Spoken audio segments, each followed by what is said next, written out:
Next, I turn to Mr. Mahmood Amiry-Moghaddam, Director of Iran Human Rights. Iran Human Rights has been documenting the situation and reporting on violations committed by Iranian security forces. Mahmoud, the floor is yours. Thank you so much. It's an honor to be in a panel with all of you, and I will not repeat many of the things that was mentioned because I fully agree.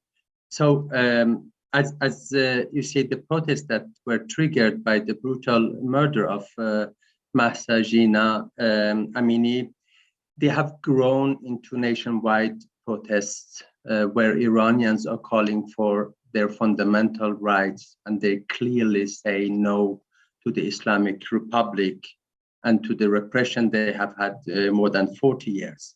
So as it was mentioned, the Iranian authorities' response is the way it was in 2009, November, shutting down the internet and shooting at the people.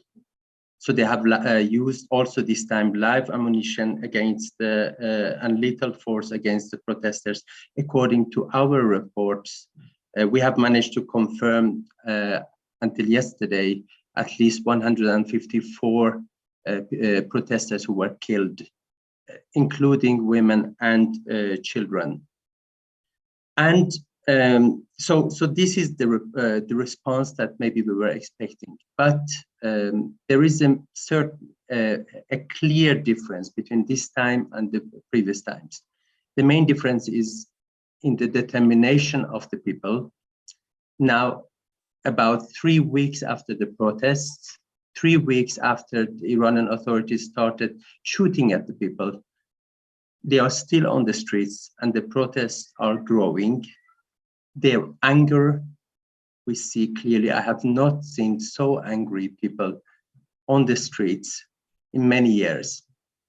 But on the other side, we know the Iranian authorities very well. We know that they are willing to go very far to hold on the power, because they know that these protests, if they continue, they have the potential to bring about a bigger change. So Iranian authorities, the Islamic Republic, the Revolutionary Guards, they have the experience of saving Bashar Assad in 2011 in Syria by killing thousands of people. And what happened in Zahedan, as my colleagues mentioned, in Baluchistan on Friday, I mean, so far we have gathered and confirmed 63 names, 63 people being killed on the street by direct shooting. The actual number is much higher. We are updating it, and probably the number will be closer to 90 people, one day, one city. So I think that the actions that the international community must take should be beyond condemnation. We need some specific actions that send a much more clear signal. Of course, some of them are symbolic. I think it's about time that the international community acknowledge and support the Iranian people's demands for fundamental rights.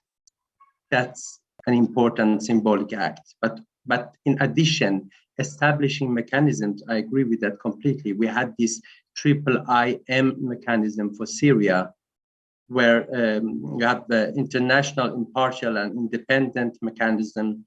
And this is something that should be established for the Iranian authorities, both in this protest and also in the previous protests. Just adding again, to the reactions, I think, Islamic Republic sitting in the UN Commission on the Status of Women, I think it's a huge insult to all the women, not only in Iran, across the world. This might be a symbolic act to expel them from there, but I think it sends a very strong message. I think I stop here and then we can continue the discussion later. Thank you. Thank you very much, Mr. Moghaddam.